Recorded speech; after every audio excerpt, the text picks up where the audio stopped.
बदला, पण कपड्यात बदलू नका, कशात बदलू नका, कशात बदलू नका, कशात बदलू नका, काय नाही. आणि किती जरी बदल झाला, घोंगडीवर झोपणारं पोत्यावर झोपत होतो. पूर्वी आपण लहानपणी पोते अथराय पोते शिवायचे आणि त्या पोत्याचा काय बनवायचा, फाळा, आणि त्याच्यावर झोपायचं. त्याच्यावर गोदडी आली, गोदडीवर दिवाण आला, येऊ द्या काही येऊ द्या, पण अजून लोक डोळे झाकूनच झोपतात. कसरी म्हणते डोळे वासून झोपा त्या, असं थोडंच आहे का? जाऊ दे ना, कपड्यात बदला, घरात बदला, सगळ्यात बदला.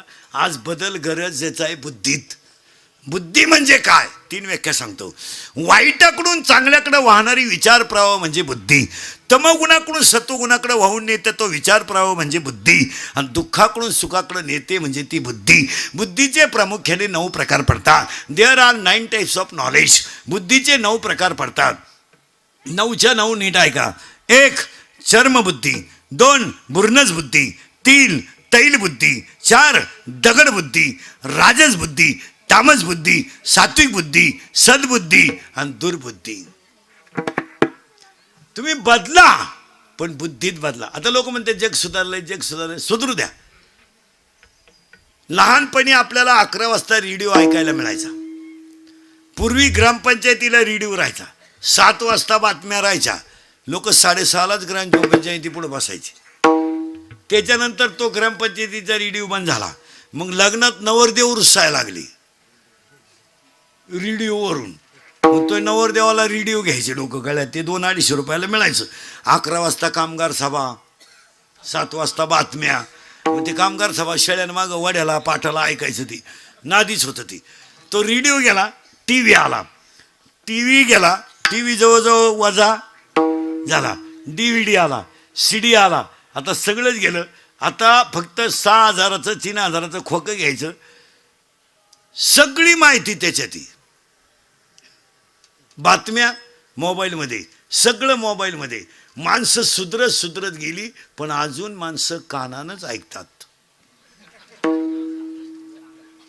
टी व्ही गेला, जाऊ द्या, टी व्ही गेलाय, सगळं गेलंय, पण ऐकायचं ते कानानंच, पाहायचं ते डोळ्यानं. मग बदल तरी काय झाला? मग नवीन डोळे बसवा, नवीन कान बसवा. तुलाही लखपतीची अवलाद देईन तुझी. मग देवानं दिलेल्या तोंडानं का आला खातो? एखादं तोंडी का ताण पैसा तू एक. 3 गोष्टी जपून वापरा. अंगातली ताकद जपून वापरा, खिशातला पैसा जपून वापरा, आणि आयुष्यातली वेळ जपून वापरा.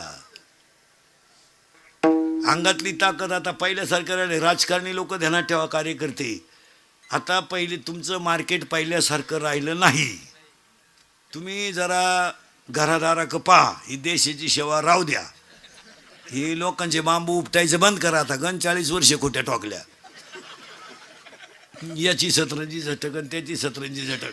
आता ते दिवस राहिले नाही. अहो 1.5 महिन्यापूर्वी तुम्ही एकमेकाला शेदत होते. आता एका कोंबडी कुदा त्या कोण तुमच्या नाद लागेल?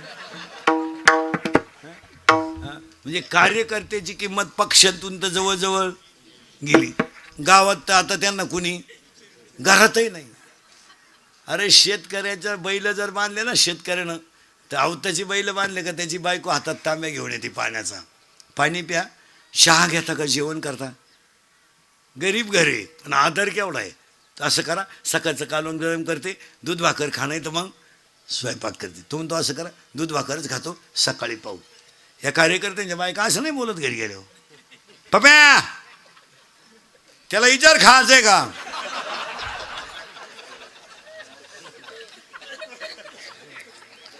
आणि बाहेरून झक मारून आला का बाय, आणि त्याच्या तोंडाचा वास घे, मुदुवीत प्यालाय का बाय, आणि त्याला म्हणा गच्चीत गपचीप झोप. गच्चीत झोप पण गपचीप झोप. आणि तोच सकाळी कपडे काढून देवळा पुढे म्हणतो गावात काही भरीव कामं केली पाहिजे.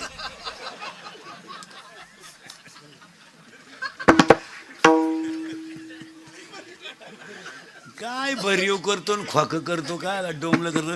हे मा जरा कार्यकर्ते सगळं लफडे बंद करा आता, आणि आमच्या टोळीत या, आणि एवढी गळ्यात लटकवा, निदान सुखानं झोपाल. आणि एवढी लटकवा, आणि आमच्याकडे आल्यावर तुम्ही श्रीमंत होणार नाही, पण सुखी झाल्याशिवाय अजून 2 लोक राजकारणात उतरणार नाही 5 वर्षानं. गरीब आणि विद्वान. गरीब माणूस नाही उतरणार. फुकणी इकली तरी सदस्य नाही वाजत. आता हे आरडून आरडत होतो आम्ही 2-4 महिने, ते जनतेतून थेट 2-4 महिने आरडल्या तर झाला फायदा. ते बरं झालं, ते लय अवघड झालं. तो गडी गावात जुमानेच कोणला, ते एकटं झाल्यामुळं तेच खड्डे घ्यायचं. 15 वर्षापूर्वीचा काळ आता नाही आहे. 15 वर्षापूर्वी तुम्हाला ग्रामपंचायत लोकवर्गणीत चालवावं लागायची. आज तुम्हाला मुबलक पैसा आहे. आता तसं राहिलं नाही. 14 वित्त आयोगामध्ये ग्रामपंचायतीला पैशाला तोटा, त्याच्यामधला 25% रक्कम तुम्हाला शैक्षणिक खर्चासाठी आहे. गावातल्या पाहायचंच नाही. फक्त 15 ऑगस्टला 26 जानेवारीला तेवढं झेंड्या पैसे जायचं, गोळ्या बिळ्याने यायचं नाही. माया पोरीला तकलीफ आली. आपली पोरगी लई लाडकी आहे ना, लग्न करायचंच नाही ना. सांभाळ ना तू. दुसऱ्याचे घर बुंगी ती तर मग तू घ ना, सांभाळ ना. एक तर तुझ्या पोरीला तो पोऱ्यात तयार झाला, हे नशीब. पहिले 3 मरेल होते त्याच्या देखत कॅनॉल मध्ये. उगाच कोणाचंही प्रारब्ध. अरे आत्ताचा जर जनक असता रामाचं कान फोडून टाकलं असतं. नाला का तू वनवासाला चालला, 1.5 लाख देऊन मिटून घे मायापुरीला दुसरा राम. पण जनक एकच शब्द का बोलला नाही तर जाणकार माणसाच्या ध्यानात येईन. जनकाला माहित होतं माझी पोरगी जरी राजयोगात जन्माला आली असली तरी प्रारब्ध मी बदलू शकत नाही, देवही बदलू शकत नाही. असू द्या, मी गंध राजा जनक आहेत, पण मी माझ्या मुलीचं प्रारब्ध बदलू शकत नाही. यदा कदाचित माझी मुलगी जर 14 वर्ष वनवासाला गेली आणि ती जर इतिहासातच अमर होतात असेल तर वनवास काढायला काय हरकत आहे? काय तुमच्या पोरीने नवऱ्याच्या घरी कष्ट केल्याने झालं? काय कष्ट झालं? अरे 15 वर्षापूर्वी मुलीचा बाप मुलीला 10 रुपये खर्चाला देत होता 2 महिन्याला. ते बी गपचीत द्यायचे, माणसात द्यायचे नाही. तर बापाच्या घरात त्याला चहा मिळत नव्हता. बाप जर पुरीला भेटायला गेला तर हे श्रीमंत नवरदेवांचे बाप इतके नालायक होते. आता जिरली यांची. आता पार शब्द हा तुमचा हा जो पट्टा आहे ना, वावी सोमठाणं पंचळ बिंचळ, तुम्ही आता गार झाले. तुम्ही लय फुगीर होती. तुमच्या कडक टोप्या चांगल्या वळवळ करीत होत्या, आता जिरली तुमची. नाही तर तुम्हाला चांगले लोक पूर्वी कांद्याचे पैसे व्हायचे, कुटुंब मजेशीर होते, जमिनीत ताकद होती, उत्पन्न भरपूर, जमीन पाण्याच्या काढाला पाण्याचा प्रॉब्लेम नाही ना. तेव्हा तुम्हाला बळच पोरी देत होते लोक. तेव्हा तुम्ही लय आकडू. तुम्ही कुठं, आम्ही कुठं, हे कसं शक्य? तुमची जमीन आणि आमची कांद्याची चाळ सारखीच. आता कशी जिरली? आता का कोंबड्याचा नेतो का चांद्याच्या चाळीत? आता बळच तुम्ही पुरीच्या बापाला म्हणता राम राम. तो यंदा नाही, तो तिकडं वड्याला सोडवो, आम्हाला नको.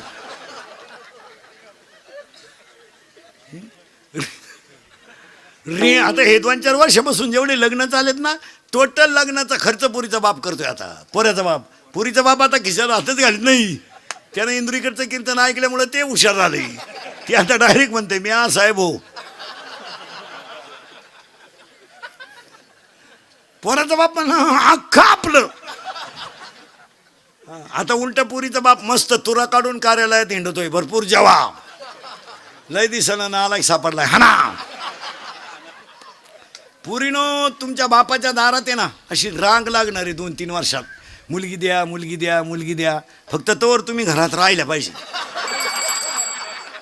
नाही तर रांग लागायच्या अंगणात आणि तुम्ही सापडायच्या धबधब्याखाली. काय उपयोग आहे? रेंज गेली काही पोरांची, रेंज पाहुणे येईन, काहींचा तर डिस्प्लेच गेला, चित्रच दिसना. सावध व्हा. चला थोडं पुढं. बाळ बाहेर आलं, आजीने मांडीवर घेतलं, त्याला मयूर हे नाव ठेवलं. इथं आपण होतो. आणि आल्यानंतर त्या बाळाला अशा काही गोष्टी दिल्या की त्याने बदल करायचा. शरीर तो चिटाकलाय. कुणाला? मायेला. मूळ कोण येतो? ब्रह्म. जरा सावध. आणि एक वाक्य सांगा, परमार्थ अवघड नाही. आमच्या महाराज मंडळीने अवघड केला. अवघड वाक्य बोलायचे. लोक धोत्रावाले आणि फेटेवाले पाहायचे आणि इकडून अवघड वाक्य बोलायचे. ब्रह्म कुंडली घुसलं. तू ताण नको करू, कुंडलीलाही करू नको, तुलाही करू नको. वेद इतका सोपा आहे, वेद इतका सोपा आहे, वेद इतका सोपा आहे की तो आपण अवघड केलाय. नाही तर वेळ. ज्ञानोबरायाने अख्खा वेद, ज्ञानोबरायाने अख्खा वेद 27 अभंगामध्ये लिहिला. 27 अख्खा वेद. देवाची द्वारी ते सर्व सुख गोडी एवढे ग्रंथ अभंग जर ज्याने पाठ केले त्याला वेद वाचायची गरज नाही. यावर तुमचं मत काय? भागवताचा सार हरिपाठ, गाथ्याचा सार हरिपाठ, ज्ञानेश्वरीचा सार. महाराजांनी डायरेक्ट सांगून टाकलं ना, तुम्हाला देव व्हायचंय का? काय राहिलं शिल्लक? उगाच भाकरी खात नाही, सफरचंद खातो, बायको करीत नाही, टिकटॉक पाहतो. हे नाही, ही तास आहे. ए करंट लागला, बाळ बाहेर आलं, त्याला नाव दिलं. हा आत्ता शिक फिट बसले तुम्ही. आता मयूर हे नाव दिलं. दिल्यानंतर घोटाळा असा झालाय, याला 14 गोष्टी दिल्यात की त्या इतरांना कोणाला दिल्या नाहीत. इतरांना कोणाला दिल्या नाहीत, फक्त कोणाला त्या माणसाला आहेत. एक हात, हात हात माणसाला. शाळेत नाही, शाळेचं सोडून द्या. शाळेत किती शिकू द्या लोक. 1.5 किलोमीटरला मेडिकल कॉलेज आपल्याकडं, 1 किलोमीटरला इंजिनिअरिंग कॉलेज आहे, वढ्या नाल्याला इंग्लिश मिडियम आहे. लोकांनी पोरं आणायची कुठून? जेव्हा लोकांना पोरं होत होते तेव्हा तुम्ही शाळा काढल्या नाही. आता लोकांनी कार्यक्रम बंद केला तर तुम्हाला उत आला. पोरं होतील कशी काय लोकांना महाराज? ज्यांना बायको आहे त्याला तुम्ही तिसरं होऊन देते नाही, आणि जी बायका करायच्या मूडमध्ये त्यांना तुम्ही बायका देते नाही. एक हात 14 आहे बरं का. हात, त्याला 3 शब्द. शरीर शुद्ध होईल स्नानानं, मन शुद्ध होईल नामानं, आणि चित्त शुद्ध होईल ध्यानानं, आणि धन शुद्ध होईल दानानं. मग आजच्या पुण्यस्मरणाला, 5व्या पुण्यस्मरणाला सगळ्यात महत्वाची गोष्ट अन्नदान. एवढंच आहे, बाकी काय नाही. किती हे तुम्ही आणि मी गंज कमावलंय मागच्या अवलादींसाठी, काय त्यांना घ्या नाही. आपलं आपल्याला विचारित आहे काय केलंय माझ्यासाठी आपलं. आता आपण केलं ते सांगायचं. बाप म्हणला मारली जखम आहे, मग आता काय करीन? तो लगेच म्हणतो काणी मारा सांगितली, म्हणजे उपयोग काय त्याचा?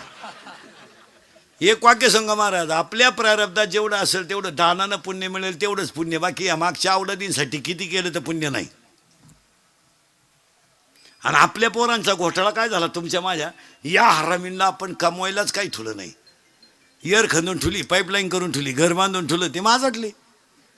उतारलं त्यांना, ते मोटरसायकल उतारलं, कुत्र्याला आता ती त्याचा बाप पिसळलेला होता. एवढं उताटून गेलं आणि यांना फुकाट मिळालं ना सगळं. हे जर उसखंडीला लावले असते, गावंड्याच्या हाताखाली लावले असते, सायपणी खांदायला लावले असते ना, यांनी वळवळच केली नसती. यांना वळवळ का सुचली? सगळं फुकट. घर आयतंय, यर आयते, मोटार आहे. बापानं बारे सुद्धा क्लिअर काढून ठेवले. व्हायला निघले कोणत्या तुकड्यात कोणचं पाणी जाईन. म्हातारा म्हणजे बिगर डोक्याचा इंजिनियर येतो. त्यानं बरोबर घरं सुद्धा 2 पोरांना 2 बांधून ठेवले, झक मारून ठेवले. आपण वरून त्या अवलादीला 70ची पल्सर आहे फिरायला, 10चा मोबाईल, 2-2.5 हजाराचा त्याच्या पायात बूट. वरून बापानं 100 द्यायची पेट्रोलला, हिनं द्यायची 100. इथं लई खोडीची. हिनं उलट्या पोराला म्हणायचं अजून 100 राहू दे, त्याचं ऐकू नको, त्याचं ऐकू नको. तो पहिल्यापासून तसाच आहे. तो महिन्याने ऐकतो. त्याला मी 9वी पासून पाहते. एकाच वर्गात होतो आम्ही. तो जसा आहे काही जमलं नाही त्याला.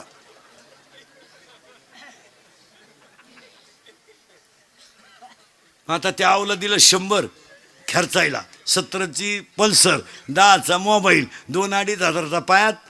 ती अवलाद का आला हरिपट करी. वरून हात त्याच्या डोक्यावर आहे ना हिचा दरिद्रीचा हात. मग त्या अवलादीला माज आला. आता आपल्या पोरांनी वाढदिवस साजरी करायला सुरुवात केली. आता घरी नाही करीत, त्याला बाप नाही ना. ही कॅनॉलला सापडेला अवलादी ह्या. आता या हरामींचे वाढदिवस आता धाब्याच्या पुढं आहेत. धाब्यावर 90 प्यायच्या, केक ठेवायचा धाब्याच्या पुढं, मग तो एकमेकाच्या तोंडात प्रसाद म्हणून घालायचा, हॅपी बर्थडे टू यू.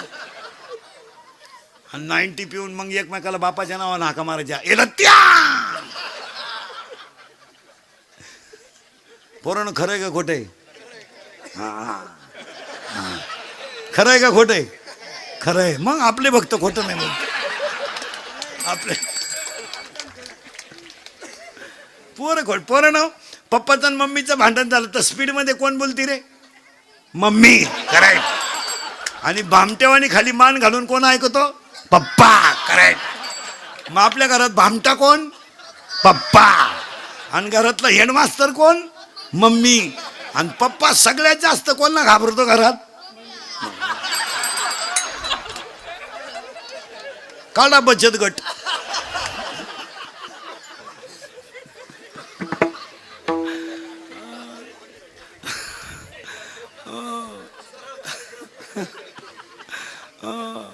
अहो पोरांनो, लवकर आजी उठती का मम्मी?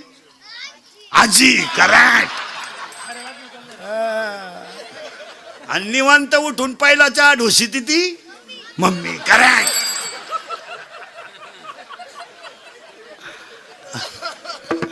आता मी बोललो असतं तो झोंबला असतं, तुमचेच असल्यामुळं काय म्हणता येईल.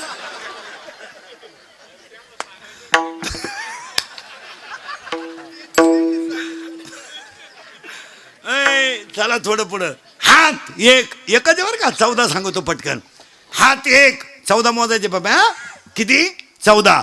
हात एक. दान करा. दान करा. आणि पाया पडून सांगतो तेवढंच सत्य आहे, नाही तर बाकी सगळं. आता हे बिचाऱ्या घुमरे परिवाराचं एवढं मोठं अन्नदान घडेल ना, एवढंच पुण्य खरं आहे.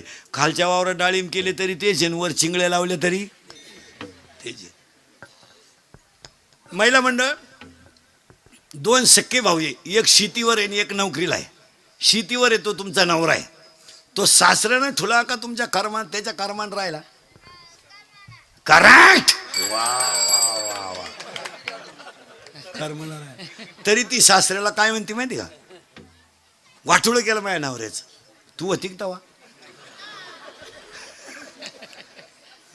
तू होती? तुला माहिती तुझ्या नवऱ्याचा इतिहास काही? त्याच्या पायी 3 गुरुजीनं बदल्या करून घेतल्या असा नमुना गडी होता.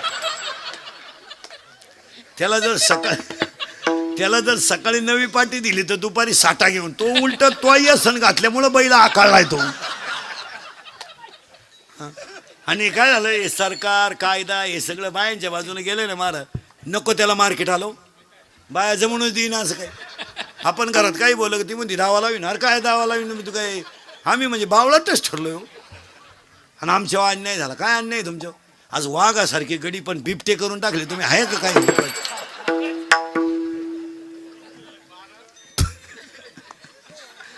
आणि आमच्यावर अन्याय झाला. कायचा अन्याय झाला? डोंबलं बायकोला बोलायचे दिवसच नाही राहिले मला.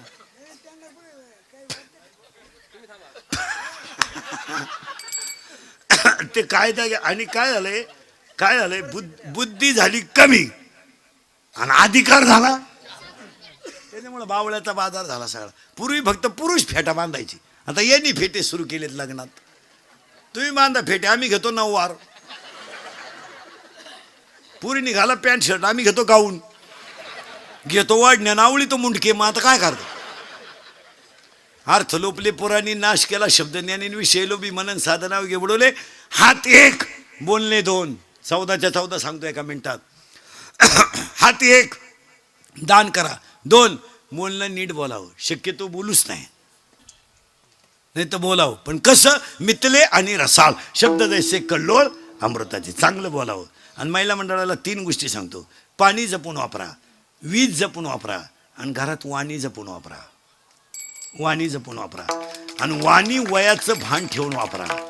आपण सुनबाई आहेत, आपली वाणी सासऱ्यापर्यंत जा. एक वाक्य सांगा खरं, सासू सासऱ्याला बोलायचा तुम्हाला काही अधिकारच नाही. काय तुझ्या बापानं टेम्पोवर भांडे दिले ते कोणतं नीट राहिलंय त्याच्यातलं? पटतं घरात घालताना मोडलं. दिवाणचं तर पहिलंच तंगडं निघेल होतं. सोफा शेटवर फक्त कोंबडीनं उडी हाणली, दाबला खाली. काय काम आहे सासू सासऱ्याला बोलायचं? काय आपण खिलारी पायदा घेतला विकत त्याच्याशी बोलायचं? एक वाक्य सांगा. शेतकरी वर्ग दुष्काळ सहन करेल, शेतकरी वर्ग गरिबी सहन करेल, शेतकरी वर्ग सगळं सहन करेल, पण मुलानं सुनबाईनं केलेला अपमान शहाणी माणसं सहन करू शकत नाही. त्याला दुष्काळ पडला ना काय वाटत नाही, त्याचं नुकसान झालं ना त्याला काही वाटत नाही. तो म्हणतो देवाची कृपा आहे, हो द्या जाऊ द्या. सोयाबीन काढली होती, बरं यंदा सोयाबीनचे पैसे झाले असते, मजूरच मिळालं. या गुतल्या होत्या प्रचाराला, सोयाबीन आणि प्रचार संघ चालता.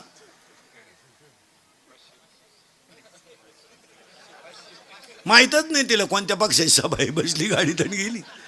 एका बाईनं 3 सभा काढल्या, फक्त गळ्यातलं फडकं बदलायचं, ठोळी तीच.